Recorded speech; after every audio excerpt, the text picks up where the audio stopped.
जय गुरु जी। संगत जी गुरु जी की कृपा, गुरु जी के आशीर्वाद से आज का जो सत्संग हम आपके साथ शेयर कर रहे हैं, कंचन आंटी का सत्संग है। ये बहुत प्यारा और ब्लेसिंगफुल सत्संग है। तो मेरी विनती है आप सभी गुरु परिवार से कि सत्संग को आप अंत तक सुनेंगे, ध्यान से सुनेंगे, पूरा सुनेंगे। सत्संग का मतलब होता है सत्य का संग, और सत्संग की प्राप्ति जब ही होती है जब गुरु कृपा होती है। तो प्लीज़ साथ संगत जी बिना स्किप किए सत्संग को बड़ी श्रद्धा भाव से अंत तक सुनिएगा और गुरु जी का शुक्राना कीजिएगा कि घर बैठे मालिक की कृपा से आपको ये शुक्राना सत्संग सुनने का सौभाग्य प्राप्त हो रहा है।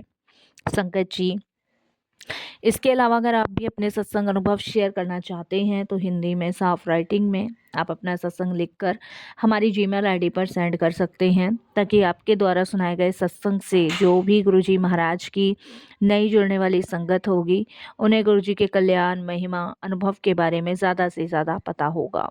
सत्संग आपको पसंद आए तो आप इसको लाइक कीजिए, चैनल को सब्सक्राइब कीजिए, वीडियो को ज़्यादा से ज़्यादा संगत में शेयर ज़रूर कर दीजिएगा और बेल आइकन दबाना बिल्कुल भी नहीं भूलिएगा। जब भी कोई लेटेस्ट सत्संग आएगा उसका नोटिफिकेशन आपके पास आएगा। तो चलिए संगत जी, चलते हैं गुरु जी महाराज के सत्संग की ओर। सत्संग शुरू करने से पहले करते हैं गुरु जी का मंत्र जाप। ओम नमः शिवाय, शिव जी सदा सहाय। ओम नमः शिवाय, गुरु जी सदा सहाय। जय गुरु जी। संगत जी सबसे पहले गुरु जी महाराज के चरणों में कोटि कोटि नमन। सारी संगत जी को जय गुरु जी बोलती हूँ। और आज जो शुक्राना सत्संग मैं आप सभी के साथ शेयर कर रही हूँ वो गुरु जी महाराज की कृपा से है। इसे शेयर करते हुए मेरे से कोई भी भूल चूक होती है, कैसी भी भूल चूक होती है तो क्षमा कीजिएगा। साथ संगत जी, गुरु जी के साथ मेरी जर्नी 2023 में शुरू हुई थी और 2023 में महाराज ने मुझे अपने चरणों से जोड़ा था। संगत जी, 2023 के लास्ट वीक में मेरे हस्बैंड के सिर में एक बहुत गहरी चोट आई थी। हमारा संगत जी न्यू घर बन रहा था दिल्ली लक्ष्मी नगर में, और जिस दिन लेंटर पड़ना था उस दिन हम लोग बहुत खुश थे, बहुत खुश, मैं मेरी फैमिली बहुत खुश, क्योंकि ये हमारे सपनों का घर था। और यकीनन हमने एक एक रुपया जोड़कर संगत जी ये घर बनाया था। और आप विश्वास नहीं करोगे, कम से कम 10 सालों का सपना ये जो हमारा पूरा हुआ है, उसके लिए संगत जी हमने बड़ा स्ट्रगल भी किया और एक एक रुपया हमने कैसे कैसे जोड़ कर ये घर खड़ा किया। लेकिन संगत जी कहते हैं ना, जब खुशियाँ आती हैं ना तो दुख पहले दरवाजे पे खड़ा होता है। ऐसे ही संगत जी, मैंने भी नहीं सोचा था कि दुख मेरे जीवन में इतनी जल्दी आएगा, सुख के साथ ही आएगा।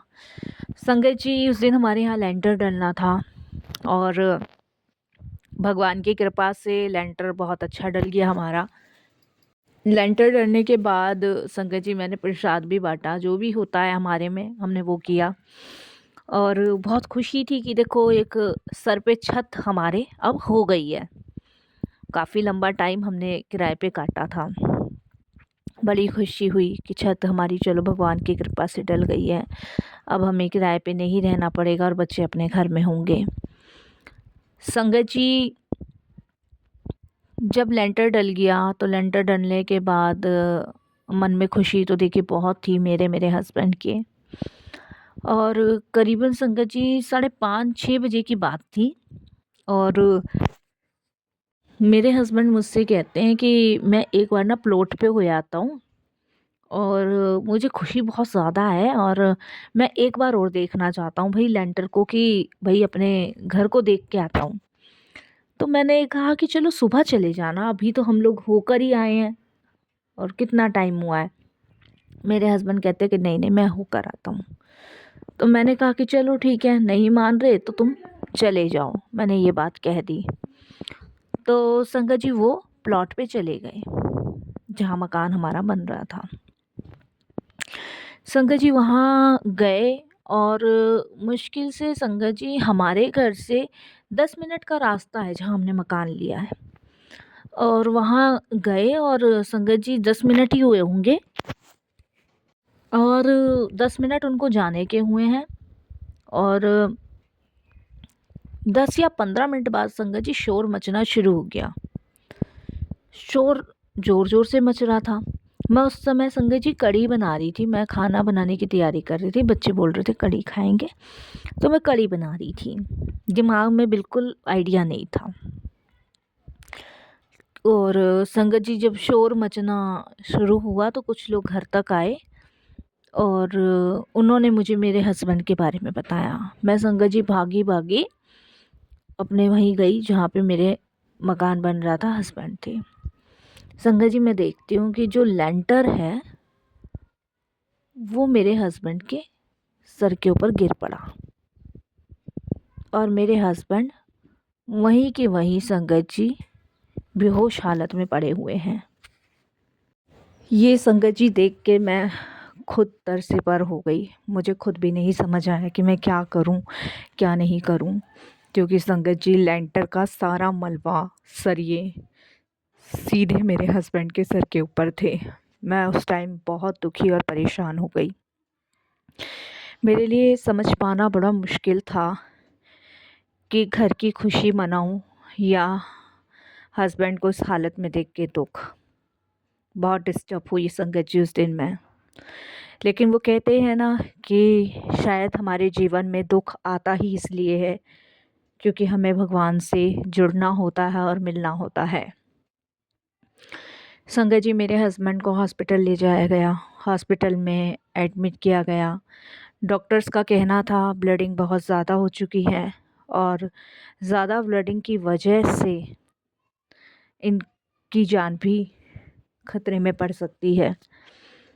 संगत जी मेरे हाथ पैर सुन्न हो गए कि थोड़ी देर पहले हम सभी इतना खुश थे और एकदम से ये विपदा सुनकर और देखकर मेरे होश उड़ गए। मैं निरंतर संगत जी भगवान से यही प्रार्थना कर रही थी कि बस भगवान मेरे हस्बैंड को कुछ ना हो, इन्हें बचा लो। संगत जी ऐसे में हर इंसान घबरा जाएगा, चाहे मैं हूँ चाहे कोई और भी हो, वो भी घबरा जाएगा। तो संगत जी 3 दिन मेरे हस्बैंड आईसीयू में रहे। चांसेस बहुत कम थे, ब्लीडिंग बहुत ज़्यादा जा चुकी थी। मैंने बहुत प्रार्थनाएं, अरदासें, मन्नतें सब मांग ली संगत जी, पर डॉक्टर्स का कहना यही था कि कोई चमत्कार हो जाए तो बहुत बड़ी बात है, नहीं तो हमारे यहाँ से बहुत मुश्किल हो जाएगा। और कहते हैं ना संगत जी, देर है भगवान के यहाँ, अंधेर बिल्कुल भी नहीं है।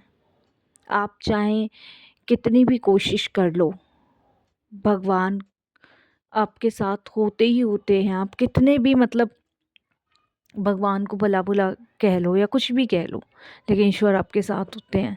मैं उस दिन भगवान को बहुत कहने लग रही थी। मैंने कहा भगवान अगर आप हो ना तो मेरे पति को बचाओ, मेरे पति को कुछ हो गया तो मैं आपको मानना छोड़ दूँगी, मैं जो व्रत रखती वो सब छोड़ दूँगी।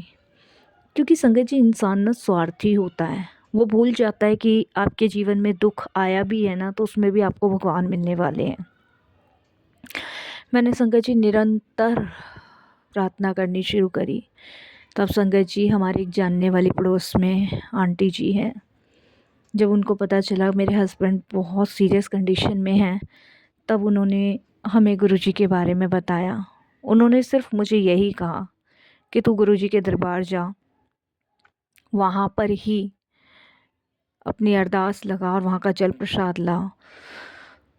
संगत जी आंटी मुझे गुरुजी के मंदिर लेके गई। वहाँ मैं बहुत रोई और मैंने वहाँ अरदास लगाई। मैंने कहा भगवान, मैं पहली बार आपके पास आई हूँ गुरुजी, मैंने कभी आपको ना माना, ना देखा, ना कभी सुना, बस आप ही हो मेरे जीवन में जो चमत्कार कर सकते हो। मेरे पति को बचा दो, प्लीज़ गुरुजी बचा लो। वहाँ संगत जी मुझे गुरुजी का जल प्रसाद भी मिला, एक लॉकेट स्वरूप भी आंटी ने दिया, एक पॉकेट स्वरूप भी दिया। बड़ी मुश्किल से डॉक्टर से अनुमति मांगकर मैंने वो लॉकेट अपने हस्बैंड के गले में डाला, क्योंकि मेरे हस्बैंड का सर फट चुका था पूरी तरह। कहते हैं ना संगत जी, जहाँ पे सब रास्ते बंद हो जाते हैं वहाँ गुरुजी का रास्ता शुरू होता है। और ऐसा चमत्कार, जिस दिन मैंने वो लॉकेट अपने हस्बैंड के गले में डाला, वो थोड़ा सा जल प्रसाद मैंने उनके मुंह में डाला, तो उससे नेक्स्ट डे संगत जी मेरे हस्बैंड को होश आया। होश आने के बाद संगत जी डॉक्टर्स ने मुझे बुलाया। उन्होंने कहा देखो होश तो आ गया है, लेकिन इनको रिकवर होने में कम से कम 6-7 महीने भी लग सकते हैं, और हम गारंटी नहीं ले सकते कि या तो इनकी याददाश्त जा सकती है या फिर इनका जो दिमाग है वो कोमा में जा सकता है या इन्हें लकवा मार सकता है। 3 चीज़ उन्होंने हमें बोली। संगत जी, जिस मकान के लिए हम खुशियाँ मना रहे थे ना, वही कहीं ना कहीं मनहूस बन गया मेरे लिए।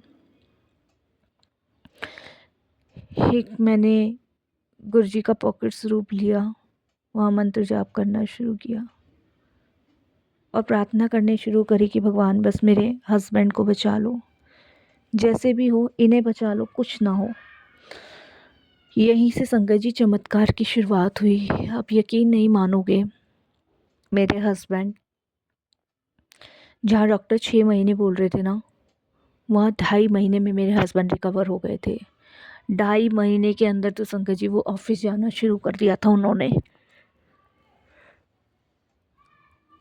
2.5 महीने के अंदर संगत जी वो 2 बार गुरुजी के बड़े मंदिर मेरे साथ चले गए। मतलब इतनी जल्दी गुरुजी ने रिकवर किया। उस मकान में संगत जी मैं जाना नहीं चाहती थी जिसमें लेंटर गिरा था, क्योंकि मुझे लग रहा था संगत जी कि उसकी वजह से ही मेरे हस्बैंड को इतनी परेशानियों का सामना करना पड़ा।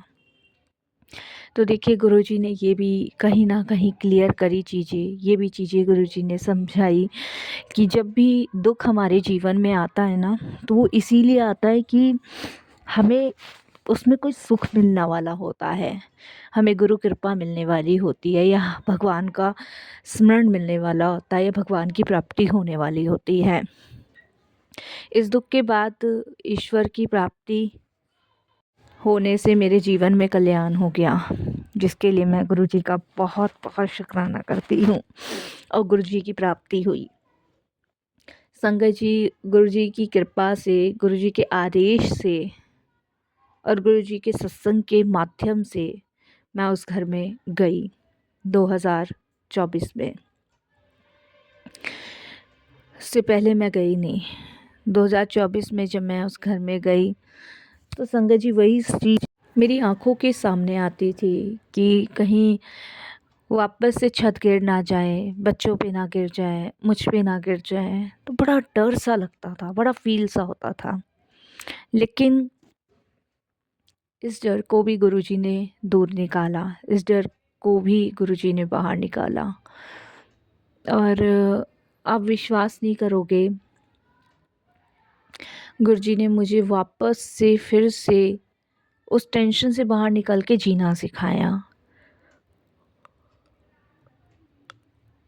और जो जीवन में मेरे कमियां थी, मेरे हस्बैंड के जीवन में जो कमियां थी, वो भी गुरुजी ने हम लोगों के जीवन से बदली। जैसे संगत जी कुछ मैल कुचैल हम इंसानों के अंदर होता ही है, वो भी गुरुजी ने दूर किया। मतलब हमें एक जो हम दुनियावी चीज़ों में थे, चलो ये तो परेशानी हमारे जीवन में थी ही थी, एक जो दुनियावी चीज़ों में हम पड़े हुए थे, उस दुनियावी चीज़ों से भी गुरुजी ने हमें बाहर निकाला, सही रास्ता दिखाया, सही मार्ग दिखाया, सही चीज़ों पे हमें चलना सिखाया। और आज जीवन इस तरीके से है, इस प्रकार है कि हमें लगता है कि जो भी हमारे जीवन में हो रहा है वो गुरुजी की कृपा से हो रहा है। जब से मेरे हस्बैंड को चोट लगी और वो वापस ठीक हुए, तब से ये एहसास हुआ कि हमारे जीवन में जो बहुमूल्य हमें ये मनुष्य जीवन मिला है, इसमें हमें सदैव उस मार्ग पे ही चलना चाहिए जिस मार्ग पे भगवान हमें चलाते हैं। हमें हर हाल में उनका शुक्राना ही करना चाहिए। अगर कोई दुख है तो उस चीज़ का दोष भगवान पे नहीं देना चाहिए। और हम इंसानों की आदत सी बन गई है कि कोई भी परेशानी आती है ना, तो उसका दोष हम ईश्वर के सर मढ़ देते हैं। ये हमारे जीवन में बहुत दुखद पल होते हैं, बहुत दुखद चीज़ें होती हैं, क्योंकि संगत जी, भगवान को दोष देने का अधिकार हमें नहीं है। हमें सिर्फ उनकी भक्ति करनी है, उनका सिमरन करना है, उनकी पूजा करनी है और हमेशा उनका धन्यवाद प्रकट करना है। मैंने गुरुजी से जुड़ने के बाद यही सीखा है संगत जी, और मुझे महसूस होता है कि अब मेरी लाइफ बहुत स्मूथ चल रही है। जो 2023 में संकट हमारे ऊपर आया, वो गुरुजी ने दूर किया। लाइफ इतनी स्मूथ गुरुजी ने कर दी कि लगता ही नहीं है कि कोई जीवन में परेशानी है। अब बस यही लगता है कि हाँ, कोई दुख इतना बड़ा नहीं हो सकता कि वो भगवान की कृपा को काट दे या भगवान की शक्ति को काट दे। वो दुख बहुत छोटा है भगवान की कृपा, उनकी भक्ति के आगे। मैं उनका बहुत बहुत धन्यवाद करती हूँ, प्रणाम करती हूँ, शुक्राना करती हूँ कि उनकी मेहर, उनकी कृपा, उनकी ब्लेसिंग्स हम सभी संगतों के साथ हैं। और यहीं अपने सत्संग को भी विराम करती हूँ। ओम नमः शिवाय। शिवजी सदा सहाय। ओम नमः शिवाय। गुरुजी सदा सहाय।